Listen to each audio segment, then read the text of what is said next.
नमस्कार, आप हैं IPN 7 के साथ। आइए एक नजर डालते हैं देश भर की 100 खबरों पर। विदेश मंत्री सुषमा स्वराज ने गुरुवार को संयुक्त राष्ट्र महासभा को संबोधित करते हुए पाकिस्तान के प्रधानमंत्री नवाज शरीफ को करारा जवाब दिया। उन्होंने पाकिस्तानी पीएम के बयान पर जवाब देते हुए साफ कहा कि आतंकवाद और बातचीत साथ साथ नहीं चल सकती। सुषमा स्वराज ने कहा कि नवाज शरीफ ने बातचीत के लिए जिन 4 सूत्रों का जिक्र किया है उसके लिए 4 सूत्रों की नहीं बल्कि सिर्फ एक सूत्र की जरूरत है। उन्होंने कहा कि आप आतंकवाद को छोड़ दीजिए और आकर बात कीजिए। आतंकवाद के मुद्दे पर सुषमा स्वराज ने पाकिस्तान के पीएम नवाज शरीफ को आईना दिखाते हुए कहा कि पाकिस्तान में अब तक मुंबई हमलों का गुनहगार खुलेआम घूम रहा है, जबकि भारत ने हाल ही में 2 जिंदा पाकिस्तानी आतंकी पकड़े। विदेश मंत्री ने आगे कहा कि आतंकवाद का कोई भी धर्म नहीं होता, वह मानवता का दुश्मन होता है। ये सिर्फ खूनी खेल खेलता है और अंतर्राष्ट्रीय स्तर पर एकजुट होकर आतंकवाद का सामना करना होगा। सुषमा स्वराज ने आतंकवाद के मुद्दे पर सबका ध्यान केंद्रित करने की कोशिश की और कहा कि आज की सबसे बड़ी चुनौती ये है कि आतंकवाद से कैसे निपटा जाए। भारत बीते कई बरसों से आतंकवाद का सामना कर रहा है। आतंक के खिलाफ कोई नरमी नहीं बरती जा सकती। सुषमा ने पाकिस्तान को घेरते हुए सीमा पार से हो रहे हमलों की निंदा की और कहा कि पीओके और सीमावर्ती इलाकों में जब तक शांति नहीं होगी तब तक पाक से रिश्तों में सुधार संभव नहीं है। सुषमा ने गांधी जयंती को विश्व अहिंसा दिवस के रूप में घोषित करने पर यूएन का आभार जताया। उन्होंने कहा कि 70 साल में यूएन ने मानवाधिकारों की रक्षा सहित कई ऐतिहासिक काम किए, पर कई मामलों में यूएन एक निष्प्रभावी संस्था साबित हुआ। सुषमा स्वराज ने भारत की अहमियत गिनाते हुए कहा कि 10 शांति मिशनों में भारत की भागीदारी रही और यूएन शांति मिशन में भारत अपना योगदान और बढ़ावे को तैयार है। लेकिन ये दुख की बात है कि जो देश शांति सैनिक भेजते हैं, निर्णय प्रक्रिया में उनकी कोई भूमिका नहीं होती। मेरा अनुरोध है कि शांति सैनिक भेजने वाले देशों से भी निर्णय लेने की राय की जाए। संयुक्त राष्ट्र में सुषमा के संबोधन के बाद पीएम मोदी ने ट्वीट कर सुषमा की तारीफ की। उन्होंने सुषमा स्वराज को बधाई देते हुए कहा कि यहाँ पे इस पूरे भाषण के जरिए आतंकवाद के मुद्दे पर सुषमा स्वराज ने ध्यान केंद्रित किया। यूएन ने विदेश मंत्री के भाषण की देश में भी खूब तारीफ हुई है। आपको बता दें, रक्षा विशेषज्ञ पीके सहगल ने कहा कि सुषमा स्वराज ने नवाज शरीफ के बयानों को बेहद संजीदा तरीके से लिया और सटीक और करारे जवाब दिए। इससे पहले यूएन में बोलते हुए पाकिस्तान के प्रधानमंत्री नवाज शरीफ ने ये दिखाने की कोशिश की थी कि वह भारत के साथ शांति की पहल करना चाहता है। यूएन में पाक पीएम भारत के साथ रिश्ते सुधारने के लिए 4 सूत्री प्रस्ताव भी दे चुका है। उन्होंने कहा कि सीमा पर 2003 के संघर्ष विराम को बनाए रखने की कोशिश होनी चाहिए ताकि दोनों परमाणु शक्ति संपन्न देशों के बीच शांतिपूर्ण रिश्तों को सुनिश्चित किया जा सके। पाकिस्तान के कब्जे वाले कश्मीर में रह रहे लोगों पर हो रही बर्बरता की तस्वीरें दुनिया के सामने आने के बाद पीओके में अपने रिश्तेदारों की चिंता भारत में रहने वालों को सताने लगी है। पीओके के कई इलाकों में लोगों के फोन काट दिए गए हैं। पुंछ में रहने वाले मोहम्मद बशीर इस पूरी घटना से बेहद परेशान है क्योंकि उनको अपने 2 भाइयों के बारे में कोई जानकारी नहीं मिल रही है। वो पीओके में रहते हैं। बशीर की तरह घाटी में बहुत से लोग पीओके के हालात से बिल्कुल भी अवगत नहीं हैं।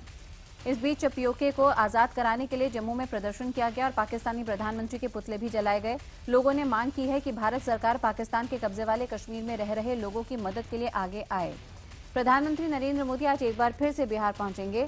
पीएम मोदी बांका में दोपहर 3 बजे चुनावी सभा को संबोधित करेंगे। बीजेपी अध्यक्ष अमित शाह औरंगाबाद के गांधी मैदान में पार्टी कार्यकर्ताओं के सम्मेलन में हिस्सा लेंगे। वहीं सीएम नीतीश कुमार लखीसराय, मुंगेर और बेगूसराय में सभाएं करेंगे। चुनावी मंच से जातिगत टिप्पणी करने पर चुनाव आयोग ने आरजेडी अध्यक्ष लालू यादव को नोटिस दिया। आयोग ने लालू से 6 अक्टूबर तक सफाई देने को कहा। वहीं बिहार बीजेपी के वरिष्ठ नेता सुशील मोदी को भी चुनाव आयोग ने नोटिस भेजा। सुशील मोदी को वोटरों को लैपटॉप देने का वादा करने पर सफाई मांगी गई। बिहार चुनाव के मद्देनजर बीजेपी ने विजन डॉक्यूमेंट जारी किया। विजन डॉक्यूमेंट में कहा गया कि एनडीए की सरकार बनने के बाद कृषि, ग्रामीण विकास और रोजगार के लिए पलायन की समस्या का हल निकाला जाएगा। विजन डॉक्यूमेंट में छात्रों के लिए फ्री लैपटॉप, छात्राओं के लिए स्कूटी और दलितों के लिए रंगीन टीवी का वादा किया गया।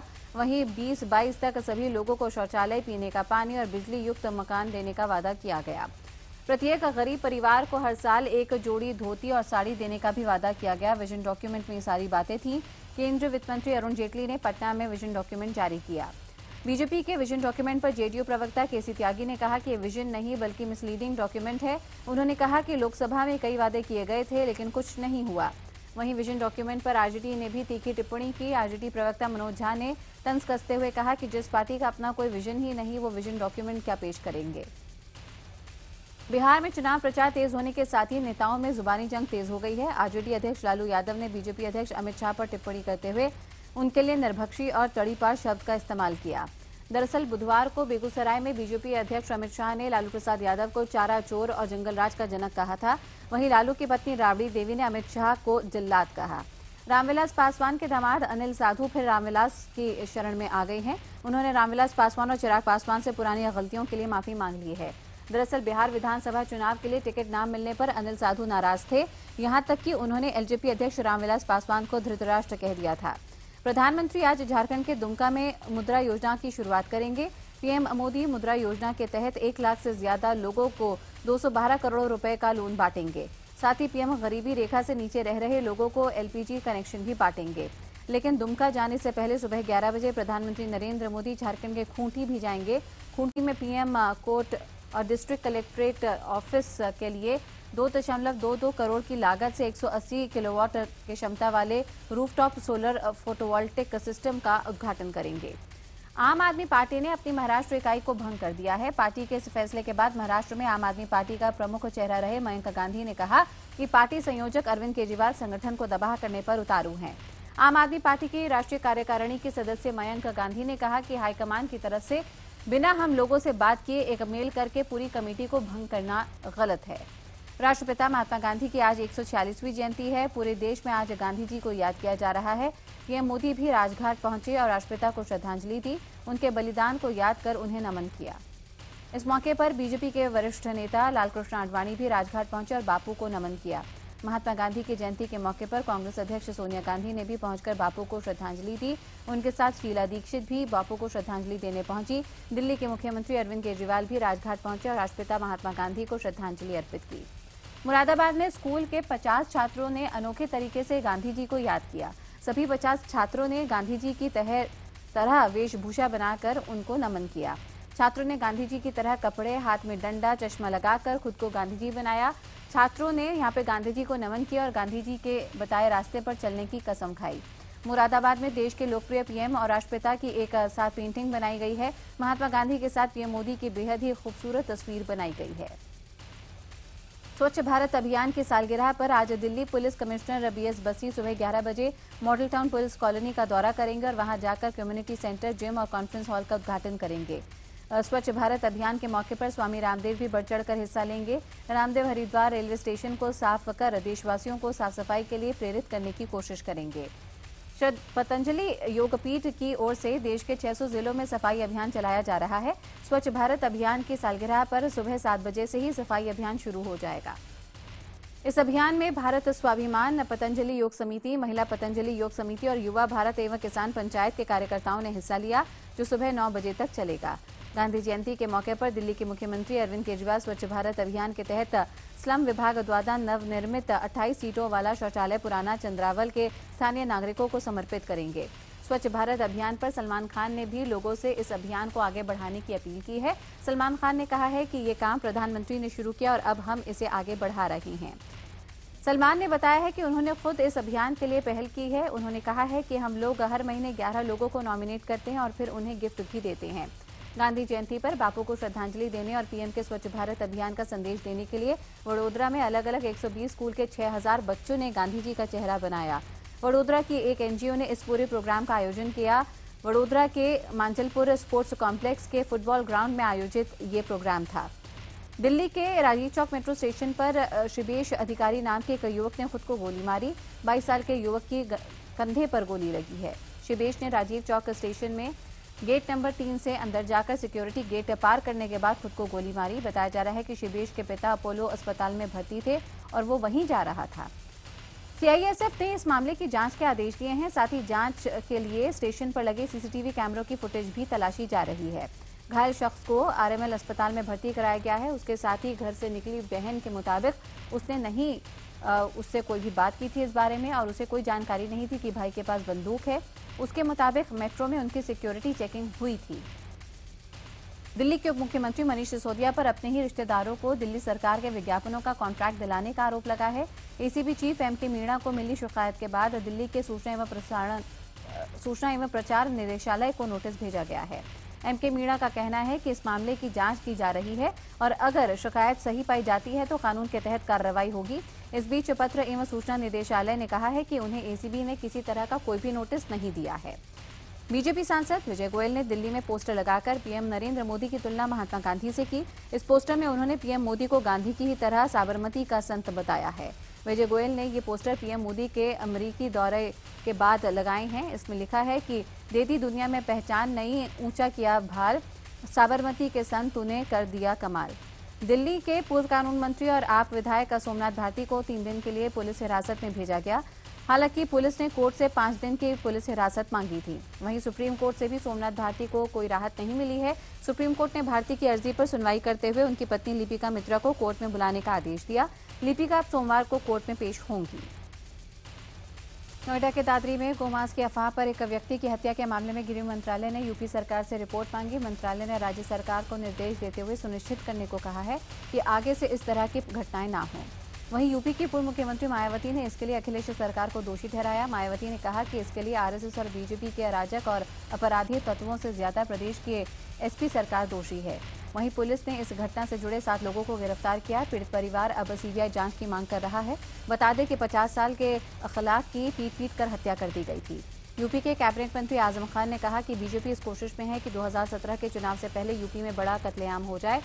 उन्होंने कहा कि जिन लोगों ने बुजुर्ग की हत्या की है वो त्रिपुरा, मेघालय, असम या फिर पौंडीचेरी जाएं, वहां पर जाकर खुलेआम दुकानों पर गोमांस बिकता है।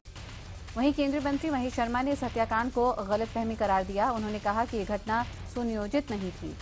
केंद्रीय सड़क परिवहन मंत्री नितिन गडकरी ने लाल फीताशाही के खिलाफ सख्त लहजे में अधिकारियों को चेताते हुए ये कहा है कि अपना काम ठीक से करना चाहिए, नहीं तो वीआरएस ले लेना चाहिए। समाजवादी पार्टी के सुप्रीमो मुलायम सिंह यादव के खिलाफ लखनऊ के हजरतगंज थाने में केस दर्ज हुआ। मुलायम के खिलाफ आईपीएस अमिताभ ठाकुर की शिकायत पर यह केस दर्ज हुआ है। दिल्ली में सीएनजी 80 पैसे प्रति किलोग्राम सस्ती हो गई है। वहीं पीएनजी की बात करें तो पाइप्ड कुकिंग गैस 70 पैसे प्रति यूनिट सस्ती हो गई है। नई दरें आधी रात से लागू हैं। राजस्थान में गुर्जर आरक्षण को लेकर विवाद के बाद अब मीणा समुदाय भी आज शक्ति प्रदर्शन करेगा। किरोड़ीलाल मीणा की अगुवाई में जयपुर में मीणा समुदाय शक्ति प्रदर्शन करेगा। टोल प्लाजा के विरोध में गुरुवार से देश भर में ट्रांसपोर्टर अनिश्चितकालीन हड़ताल पर चले गए हैं। इस वजह से 80 लाख ट्रकों के पहिए थमे हुए हैं। ट्रांसपोर्टर संघ देश भर में 373 टोल प्लाजा हटाने की मांग कर रहे हैं। ट्रक परिचालक मौजूदा टोल सिस्टम को खत्म करने और टैक्स के एक मुश्त भुगतान समेत कई मांगों को लेकर आंदोलन पर हैं। इस हड़ताल से हर रोज ट्रक ट्रांसपोर्टरों को 1500 करोड़ रुपए और सरकार को 10,000 करोड़ रुपए का नुकसान होने का अनुमान है। गुजरात के एडीजी विपुल बिजॉय ने कथित रूप से जिन 17 पुलिसकर्मियों को बंधक बनाया था उन्हें रिहा कर दिया गया है। पुलिसकर्मियों को इसलिए बंधक बनाया गया था क्योंकि वो एडीजी की मर्जी के मुताबिक काम नहीं कर रहे थे। मुरादाबाद में पुलिस और ग्रामीणों में हुई मारपीट और फायरिंग में एक युवक की मौत हो गई, जिसके बाद जांच के आदेश दिए गए। गांव में तनाव देखते हुए भारी पुलिस बल तैनात किया गया। बताया जा रहा है कि एक बदमाश को पकड़ने के लिए पुलिसकर्मी सादी वर्दी में प्राइवेट गाड़ी से वीरपुर गांव गए थे। इसी दौरान गांव वालों ने अपहरण का आरोप लगाते हुए पुलिसकर्मियों की पिटाई की, जिसके बाद फायरिंग में युवक की मौत हुई। काले धन का खुलासा करने की योजना के तहत सरकार को 3,770 करोड़ रुपए मिले हैं। वित्त मंत्री अरुण जेटली के मुताबिक 638 खुलासों के जरिए सरकार को ये राशि मिली है। दरअसल सरकार ने एक नया कानून बनाकर लोगों से अपील की थी कि वो विदेशों में जमा काले धन की जानकारी सरकार को दें। इस जानकारी के लिए 30 सितंबर तक का वक्त दिया गया था। कोलकाता में लेफ्ट की रैली के दौरान पुलिस हेडक्वार्टर के बाहर पुलिस और लेफ्ट के कार्यकर्ताओं के बीच जमकर झड़प हुई। लाठीचार्ज में कई कार्यकर्ता बुरी तरह से जख्मी हो गए।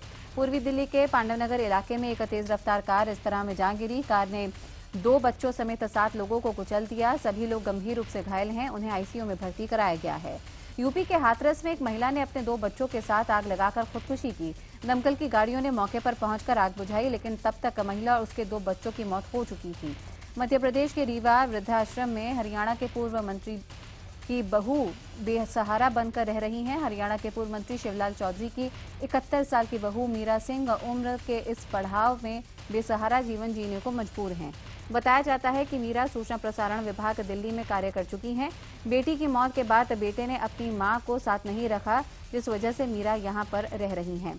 झारखंड के धनबाद का एक गांव अज्ञात बीमारी की चपेट में है, जहां पिछले 2 हफ्ते से आधा दर्जन लोगों की मौत हो चुकी है, जबकि दर्जनों लोग इस बीमारी से ग्रस्त हैं, लेकिन उन्हें भी बीमारी की जड़ का पता नहीं चल पा रहा। बताया जा रहा है कि सर दर्द और बुखार से इस बीमारी की शुरुआत होती है और फिर अंत में रोगी की मौत हो जाती है। छत्तीसगढ़ के कोरिया जिले में 25 साल की एक युवती के साथ रेप का मामला सामने आया। आरोप ये है कि साथ में मजदूरी करने वाले युवक ने शादी का झांसा देकर उसके साथ रेप किया। राजस्थान के नयापुरा क्षेत्र खंगड़वाड़ी में रहने वाले एक दबंग को पुलिस ने पकड़ा। पकड़े गए शख्स पर आरोप है कि उसके घर के सामने से गुजरने वाले सरकारी रास्ते पर जाने वाले हर आदमी से वो लड़ता रहता है। जब एक महिला वहां से गुजरी तो उसने महिला की हॉकी स्टिक से पिटाई की और जब गांव वालों ने उसे रोकने की कोशिश की तो उन पर भी उसने पत्थर चलाना शुरू कर दिया। यूपी के मऊ जिले में वार्ड प्रत्याशित का पर्चा खारिज होने के बाद हंगामा हुआ। नेशनल हाईवे 29 पर हंगामे की वजह से जाम लगा। जाम खुलवाने पहुंची पुलिस की टीम से समर्थकों ने हाथापाई की। यूपी के मऊ में महिला होमगार्डों ने अपने अधिकारों के खिलाफ अब यहां पे मांग की है और उन पर हो रही प्रताड़ना के चलते अधिकारियों के खिलाफ प्रदर्शन किया है। महिला होमगार्डों का ये आरोप है कि प्रमोशन का लालच देकर जबरदस्ती उनका शारीरिक शोषण किया जाता है। यूपी के अम्बेडकर नगर में भूत उतारने की बात कहकर एक महिला तांत्रिक ने 5 महीने के बच्चे को जलते हुए चूल्हे में डाल दिया। बुरी तरह से झुलस चुके बच्चे को अस्पताल में भर्ती कराया गया। दरअसल बिहलोलपुर गांव में पुनीता का 5 महीने का इकलौता बेटा बीमार चल रहा था। इलाज के बाद भी ठीक न होने पर घर के लोगों ने तांत्रिक को झाड़ फूंक के लिए महिला तांत्रिक को घर पर बुलाया था। बलिया के गौरा गांव में शौच के लिए गई 16 साल की लड़की के साथ एक शख्स ने रेप की घटना को अंजाम दिया। पुलिस ने मुकदमा दर्ज कर आरोपी को गिरफ्तार कर लिया है। यूपी के फिरोजाबाद में जैन मंदिर के पास मेले में युवक का मोबाइल चोरी होने के बाद हंगामा मचा। भीड़ ने शक के आधार पर एक युवक चोर समझकर उसकी जमकर पिटाई कर दी। आज से भारत और दक्षिण अफ्रीका के बीच गांधी मंडेला सीरीज का आगाज होने जा रहा है। दोनों टीमों के बीच धर्मशाला में शाम 7 बजे से सीरीज का पहला T20 मैच खेला जाएगा। भारतीय टीम 11 महीने बाद पहली घरेलू सीरीज खेलेगी। ये पहला मौका है जब MS धोनी और विराट कोहली की कप्तानी में यहाँ पे टीम इंडिया क्रिकेट के तीनों फॉर्मेट की पूरी सीरीज खेलने उतरेगी। भारत और दक्षिण अफ्रीका के बीच होने वाली ये सीरीज 70 दिनों तक चलेगी। भारतीय टीम की कमान धोनी के हाथों में होगी तो अफ्रीका का जिम्मा फफ डु प्लेसी संभालेंगे। अक्षय कुमार की नई फिल्म सिंह इस ब्लिंक की बात की जाए तो ये रिलीज हो रही है। इस फिल्म के डायरेक्टर प्रभुदेवा हैं और फिल्म में अक्षय के साथ एमी जैक्सन और लारा दत्ता मुख्य भूमिका में हैं। प्रेम रतन धन पायो का ट्रेलर लॉन्च हुआ है। इस मौके पर सलमान खान से शादी के सवाल भी पूछे गए हैं। वहीं सोनम कपूर ने खुलासा किया है कि वो सलमान से 14 साल की उम्र में पहली बार मिली थी। बहुचर्चित हत्याकांड आरुषि तलवार और उसके घरेलू नौकर हेमराज की हत्या पर आधारित फिल्म तलवार भी आज रिलीज हो रही है। मेघना गुलजार की इस फिल्म में इरफान खान और कोंकणा सेन शर्मा खास भूमिका में हैं। सलमान ने खुलासा किया है कि वो चाहते थे कि इस सीजन को होस्ट करने के लिए बिग बॉस के मेकर्स उन्हें हर एपिसोड के 12 करोड़ रुपए दें।